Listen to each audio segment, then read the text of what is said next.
जब मैं 6th class में था, हमारे स्कूल में एक डांस का प्रोग्राम हो रहा था जिसमें बाहर से बड़े बड़े गेस्ट आने वाले थे और प्राइज भी मिलने वाला था। मैं इस प्रोग्राम को लेकर बहुत ही एक्साइटेड था क्योंकि मुझे भी डांस करना बहुत अच्छा लगता था और दूसरा मुझे प्राइज भी जीतना था। प्रोग्राम की डेट पास आ रही थी। हर क्लास में से जो बच्चे इस प्रोग्राम में पार्टिसिपेट करना चाहते थे उनके ऑडिशंस लिए जा रहे थे। मैं भी ऑडिशंस देने गया। मैं बहुत ही खुश था। टीचर्स ने मुझसे कहा चलो कुछ डांस करके दिखाओ। मैंने किया और रिजेक्ट हो गया।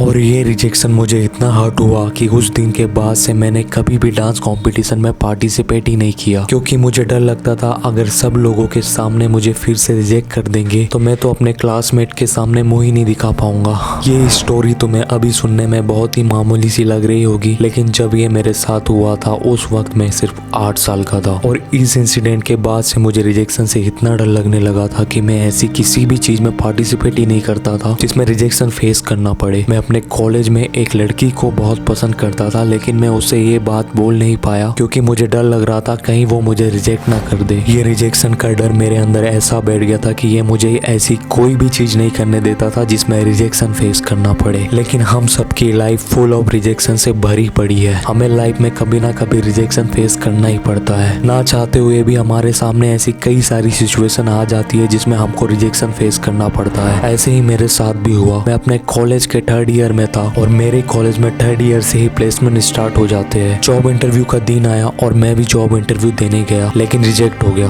और रिजेक्ट इसलिए नहीं हुआ क्योंकि मेरे मार्क्स अच्छे नहीं थे, बल्कि इसलिए रिजेक्ट हुआ क्योंकि पूरे इंटरव्यू के टाइम मेरे माइंड में सिर्फ एक ही चीज दौड़ रही थी कि कहीं मैं रिजेक्ट ना हो जाऊं। मैं डर रहा था रिजेक्शन से, जिसके वजह से मैं बहुत ही अंडर कॉन्फिडेंट और एंग्जियस फील कर रहा था। लेकिन उस दिन से मैंने सोच लिया कि मैं आज के बाद कभी भी रिजेक्शन से डरूंगा नहीं, बल्कि अपने रिजेक्शन के डर को हमेशा हमेशा के लिए खत्म कर दूंगा।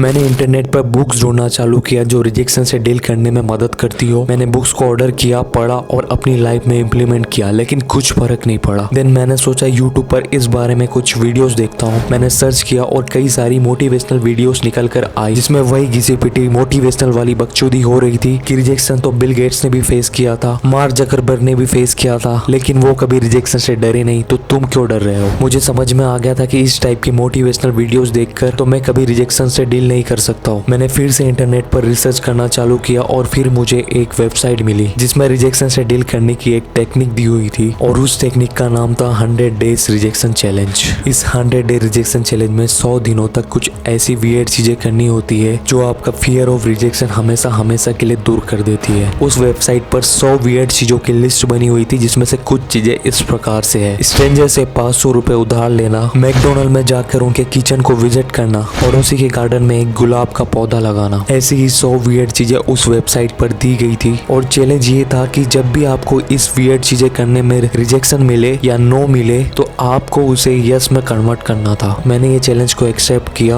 और अपनी लाइफ में इम्प्लीमेंट करना चालू किया। मैं भी एक स्ट्रेंजर के पास गया और उसे 500 रुपए उधार मांगे, लेकिन उसने मुझे पैसे उधार देने से मना कर दिया, मुझे रिजेक्ट कर दिया और मैंने भी फिर उसे कुछ नहीं कहा और उस जगह से चला गया। देन मैंने नेक्स्ट चैलेंज को करने का सोचा। मैं मैकडोनल्ड में गया, मैंने एक बर्गर ऑर्डर किया, उस बर्गर को खाया और मैंने वहाँ के ओनर को कहा कि मैं आपके किचन को विजिट करना चाहता हूँ। उन्होंने मुझे ना कर दिया। उन्होंने मुझे कहा कि हम किसी को भी अंदर अलाउ नहीं करते हैं, पर मेरा चैलेंज ये था कि मुझे उस नो को किसी भी तरह से यस में कन्वर्ट करना था। मैंने उस फ्रेंचाइजी के ओनर को कहा कि मैं एक MBA मार्केटिंग का स्टूडेंट हूँ और मैं एक रिसर्च कर रहा हूँ जिसमें मैं अलग अलग फ्रेंचाइजीज के किचन को विजिट कर रहा हूँ। ये सुनने के बाद उसने मुझे अपने किचन में अलाउ कर दिया, बस सिर्फ एक शर्त रखी कि मैं किसी भी चीज की फोटो नहीं खींच सकता हूँ। इसके बाद में मेरा अगला चैलेंज था अपने पड़ोसी के गार्डन में एक पौधा लगाना। मैं अपने पड़ोसी के गार्डन में एक फूल का पौधा लेकर गया और मैंने उनसे कहा कि मैं आपके गार्डन में इस पौधे को लगाना चाहता हूँ और हर बार की तरह मुझे फिर से एक रिजेक्शन मिल गया, पर मैंने इस रिजेक्शन को यस में कन्वर्ट करने का सोचा। मैंने उनसे पूछा कि आप ये पौधा मुझे अपने गार्डन में क्यों नहीं लगाने दे रहे हो, तो उन्होंने मुझे बताया कि उनके घर में एक बकरी है जो सारे पौधों को खा जाती है। उन्होंने मुझे कहा कि लेफ्ट कॉर्नर पर मिसेस पूजा रहती है, आप उनके गार्डन में जाकर इस पौधे को लगा दो। उन्हें गार्डनिंग का बहुत शौक है। मैं मिस पूजा के घर पर गया और उन्हें बताया कि मैं आपके गार्डन में इस पौधे को लगाना चाहता हूँ। तो उन्होंने ना सिर्फ मुझे अपने गार्डन में पौधा लगाने दिया बल्कि अपने घर में बिठाकर चाय नाश्ता भी करवाया। तो अब तुम ये चैलेंज समझ ही गए होगे। इसमें तुम्हें 100 वियर्ड चीजें लिखनी है जिसमें तुम्हें लगता है तुम्हें रिजेक्शन मिल सके, एंड देन तुम्हारा टास्क ये रहेगा कि तुम्हें उस रिजेक्शन को यस में कन्वर्ट करना है। और अगर मैं अपनी बात करूँ तो मैंने सिर्फ 10-12 टास्क किए और उसके बाद मैं इतना कॉन्फिडेंट हो गया कि जब भी मुझे कोई नो बोलता था तो मैं उसे यस में कन्वर्ट कर ही लेता था। सो तुम भी ये करके देखो, बिलीव मी, तुम भी अपने अंदर इतना चेंजेस देखोगे, तुम भी किसी भी तरह के रिजेक्शन को यस में कन्वर्ट करना सीख जाओगे। और ये जरूरी नहीं है कि तुम्हें 100 टास्क करनी ही है, तुम उससे कम भी कर सकते हो। जब तुम्हें इतना कॉन्फिडेंट आ जाए कि तुम किसी भी तरह के नो को यस में कन्वर्ट कर सकते हो तो ये टास्क करना तुम छोड़ सकते हो। मुझे सिर्फ 10-12 टास्क करने के बाद ही इतना कॉन्फिडेंट आ गया था, तो अब मैं किसी भी तरह के नो को यस में कन्वर्ट कर ही लेता हूँ। और लास्ट में मैं यही कहना चाहूँगा, ऐसी वीडियोस बनाने के लिए मुझे बहुत ज़्यादा एफर्ट और टाइम लगता है, और जो भी मैं अपनी वीडियोस में बताता हूँ वो मेरा खुद का एक्सपेरिमेंट किया हुआ होता है। तो जो भी चीज़ें तुम इस चैनल पॉजिटिव कोकेन से सीखोगे वो तुम्हारी लाइफ में 100% वर्क करेगी। बट यार तुम्हें पता ही होगा कि अभी मेरी वीडियोस पर कितने कम व्यूज आते हैं, मेरे कितने कम सब्सक्राइबर है, मैं कितना छोटा यूट्यूबर हूँ। अगर आप ये चाहते हो कि मेरा एफर्ट वेस्ट नहीं जाए तो प्लीज प्लीज प्लीज इस वीडियो को ज्यादा से ज्यादा शेयर कर दो। आपके भाई को आज आपके